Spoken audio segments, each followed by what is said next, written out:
Lukiškių kalėjimo pastatai, skaičiuojantis beveik 120 metų, stūkso Vilniaus centre ir mena ilgą bei itin spalvingą istoriją. Per šį laikotarpį pirminė pastato funkcija pasikeitė tik kartą ir tai jau mūsų dienomis, netikėtai tapus daugiafunkcinė meno ir kultūros vieta.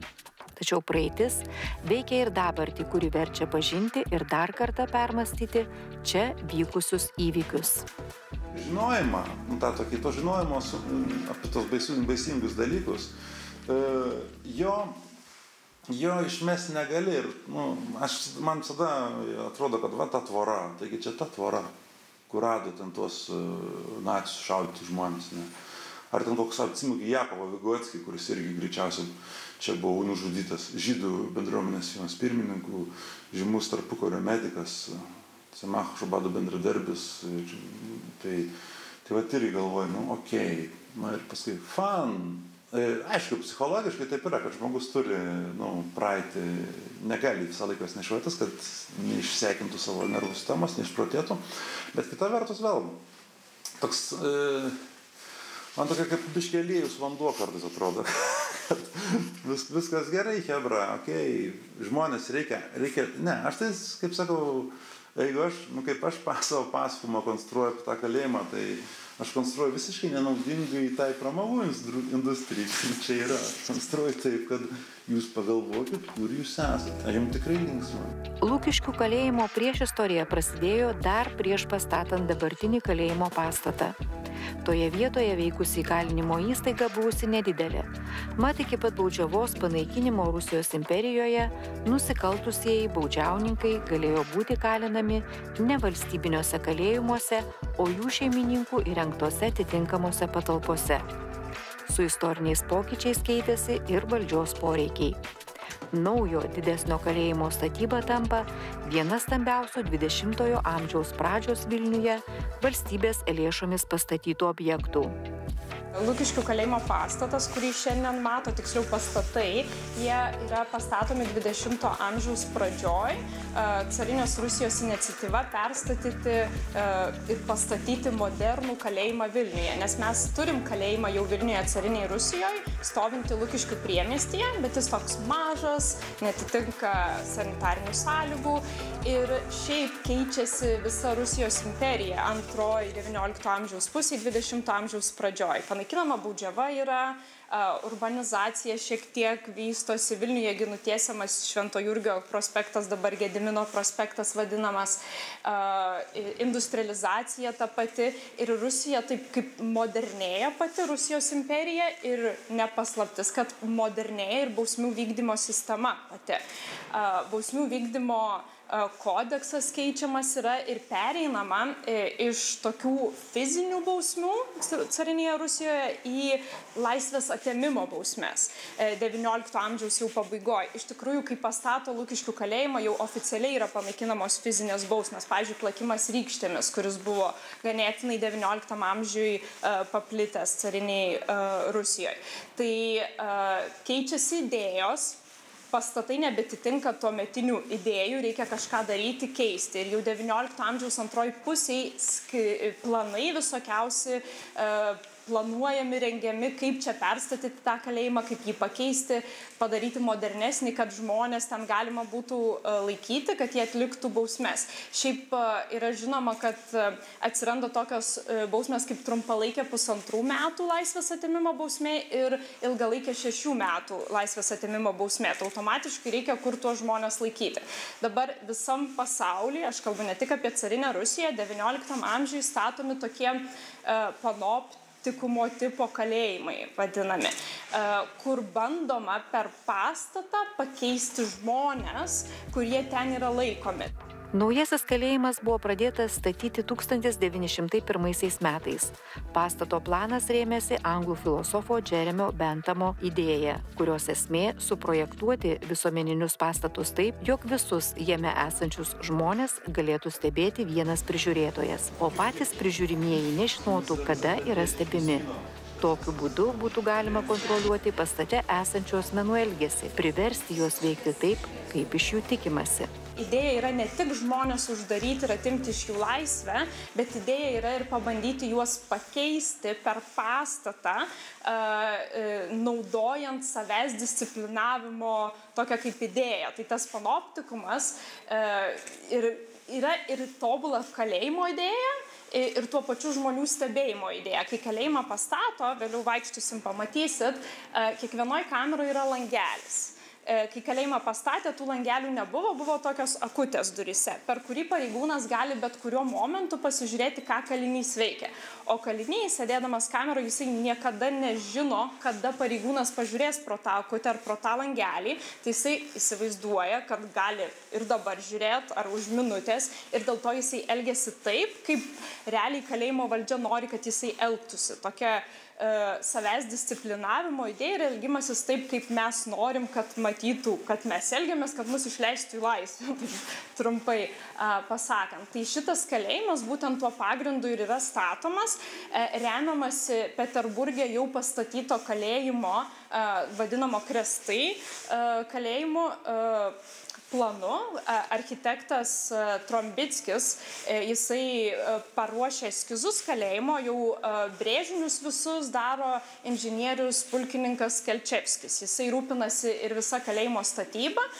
Statyba prasideda 1901 metais kalėjimo pastatų ir pirmi kaliniai jau įkeliami 1904-aisiais, nors pats kalėjimas visiškai yra užbaigiamas metais vėliau, nes tam laikui kalėjimas ir beproto modernus pastatas yra, nes čia įrengiama ir vandentiekio sistema, kanalizacijos sistema, yra šildymo sistema, karšto orų paduodanti sienas ir ventiliacija irgi lygiai taip pat lauke, eisim, parodysiu dar, kur kaminai ventiliacijos yra išlikę. Tai dabar mums gal skamba nelabai moderniai visą tai, bet 20 amžiaus pradžioj tikrai nebuvo daug pastatų, kur galėtum rasti visus šitus dalykus.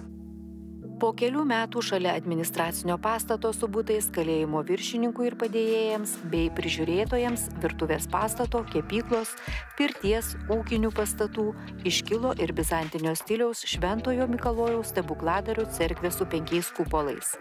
Ja puošė Ivanas Triutjevas, Ivanas Rybakovas, Juozapas Balsiukevičius. Kalėjime veikė ir katalikų koplyčia bei sinagoga. Maldos namai irgi yra viena iš idėjų, kaip taisyti kalinius. Tai kas? Pirmiausia, izoliacija, tada savęs disciplinavimas ir trečia, malda ir religija. Tu apmąstai, pradedi tikėti į Dievą, tampi geresniu žmogumi. Ir kad padėti tikėti į Dievą, kalėjime yra įrengiami maldos namai. Carinės Rusijos pagrindinės religijos stačiatikių cerkvė, pamatysi, dar labai gerai išsilaikusi, nes ją daugiausia pinigų ir buvo investuota. Katalikų koplyčia, tokia bokštelyje mažytė padaryta, nelabai atitinkanti kalinių poreikių, bet vis tiek bandant parodyti, kad kaliniai gali taisytis per religiją. Ir taip pat žydų sinagoga. Tik tai, kur jau žydų sinagogos vieta, aš sunkiau atrasti dabar, nes pasikeitė jau tie pastatai. Kalėjimo pastatų statybos darbus pavyko baigti per 3 metus. Tai buvo ne tik brangiausiai kainavęs kalėjimas to meto Rusijos imperijoje, bet ir brangiausias 20-ojo amžiaus pradžios statinys. Vienas faktas labai gerai parodo to laiko visuomenę, to laiko valdininkijas, gal ir korupcija, gal ir ką, nes kai padaro pirmą sąmatą, tai pirmą sąmatą tokia, gera, tokia 600 su viršum tūkstančių rublių carinių. Paskui sako, kažkas ne taip. Tada peržiūri sąmatą. Peržiūri sąmatą ir sąmata tikėtai ir netikėtai sumažėja iki 300, per pusę beveik sumažėja. Tai va. O šiaip tai galim pažiūrėti, net iš pačios išorės stovi kalėjimas, matom tą geltoną plytą. Tai čia vėl reikalavimai buvo labai įdomus, kad, pavyzdžiui, plytai reikalavimas buvo toks, kad 5 paras pamirkius tą plytą vandenį, jinai nepadidėtų daugiau negu 1/5 savo svorio. Tai reiškia, išdegimas plytos turi būti geras ir ta drėgmės impregnacija turi būti visiškai maža. Ir ten vėl yra reikalavimai, kad į kvadratinį colį jinai laikytų 22 pūdų svorio. Colis yra, va, čia tas 2,5 cm, pūdas kiek 16 kg atrodo. Tai va. techniškai tokie duomenys, tai ir kad jis šiandien stovi ir to carinė plyta laiko, aišku, drėgmė, kuris metus, kur ne, ten buvo visko, bet pati siena stovi, tai čia nieko keista, nes iš tikrųjų buvo taip gan rimtai pažiūrėta. Palyginus su senaja, ši naujoji įkalinimo įstaiga buvo išties milžiniška. Vienutėse galėjo kalėti daugiau kaip 420, o sulaikymo kamerose 278 asmenys. Tačiau, kaip rodo kalėjimo kasdienybė, planai čia visada būdavo viršyti ir vienutėse tekdavo spaustis kur kas didesniam skaičiui nuteistųjų. Tas skaičių, kaip paskaičiuoja, kad 400 su biškį tų kalinių, skirtingi kiekam vienučiai, kiekam ko. Bet čia smulkon ir iš tikrųjų, tai žiūrint tą kalėjimą, galvojant apie tą kalėjimą, tai einant į archyvus šiek tiek pažiūrėti, aišku, vienas iš žiauriausių jo laikų buvo tai Antras pasaulinis karas, tai yra ir holokaustas, ir sovietinė karo belaisvė, ir įvairaus antinacinio pasipriešinimo dalyviai. Tai pavyzdžiui, 41 metų pradžiai, vasaros pradžiai turėtų. Liepos mėnesį matai tokius skaičius, kad ten sakykime taip, Liepos 7 dieną pamainos viršininkas prižiūrėtojui perduoda pamainą, sako, pamainoj yra prie mano budėjimo ten 2200 kažkiek ten su viršum, virš 2000 kalinių. Tai jau sakiau skaičių, ne kad virš 400 priskirtas, virš kitas perviršis didžiulis. Ir ten paskui Liepos pabaigo, rugpjūčio pradžio, matai, kad tų kalinių ten yra jau 1000 su viršu. Kur dabar tas kitas 1000? Tai greičiausia Paneriuose arba išvežtas į kitus kalėjimus, bet greičiausiai, kadangi tai buvo vis tiek kaip laikino sulaikymo punktas, iš pradžių Lukiškės, o kita stotelė jau negrįžtamoji Paneriai. Lukiškių kalėjimo pastatas savo funkciją atliko nepaisant valdžių kaitos. 20-ojo amžiaus pirmos pusės politinės peripetijos, karai ir okupacijos lėmė, kad ši vieta tapo ne tik nusikaltusiųjų laisvės atėmimo, bet ir represijų, kankinimų ir susidorojimų su kitaminčiais, politiniais kaliniais ir kitais valdžiai nepriimtinais asmenimis vieta. 20 amžiaus pradžia, dar prieš pasaulinį karą, kalėjime yra patalpinama, jeigu taip galima pasakyti, rašytoja Žemaitė. Jinai buvo redaktorė laikraščio Vilniuje ir tame laikraštyje buvo išspausdintas straipsnis, ne jos rašytas, bet tas straipsnis labai nepatiko cariniai valdžiai. Ir jinai kaip vyriausioji redaktorė turėjo prisimti atsakomybę ir atsėdėti Lukiškių kalėjime 10 parų, nors realiai ją 14 parų laikė kalėjime. Jinai, žinokit, šiaip tokia kieta moteris buvo, kai atsisėdo, sugebėjo prasinešti pinigų į kalėjimo teritoriją visų pirma, nors pinigų tai turėti negalima, ir jinai bandė ar arbatpinigių duoti prižiūrėtojai, ar kaip, tiesiog kai jai atnešė maisto, jinai kapeiką padėjo. Ta prižiūrėtoja, aišku, suprato, kad taip neturi būti, tai labai greitai pas ją buvo padaryta krata ir visi pinigai atimti kameroje, o po to jau jinai išeidama sugebėjo dar išsiprašyti 1,5 rublio kompensaciją už tai, kad maitinimas jos netitiko normų. Jai reikėjo gauti maitinimą kaip politiniai kaliniai, o ją maitino kaip kriminalinė kalinė. Tai sugebėjo dar ir iš kalėjimo šio to išpešti išeidama. Aišku, ir atgauti tas savo kapeikas paimtas. Kalėjimo sienos matė daug politinių kalinių, nepriklausomos Lietuvos politikai ir diplomatai, įvairių tikėjimų ir pažiūrų asmenys, kai kurie iš jų čia atliko savo laiką, kai kuriems buvo paskutinė gyvenimo stotelė, o yra asmenų tapusių lyderiais pasauliniu masteliu. Čia yra sėdėjęs ir Jonas Vileišius, nepriklausomybės akto signataras, jisai buvo pasodintas vokiečių pirmo pasaulinio karo metais dėl antivokiškų pranešimų platinimą. Ir tam laikui jis irgi buvo net ir nuteistas mirties bausme, bet paskui pakeista viskas buvo ir galų gale jisai išėjo į laisvę.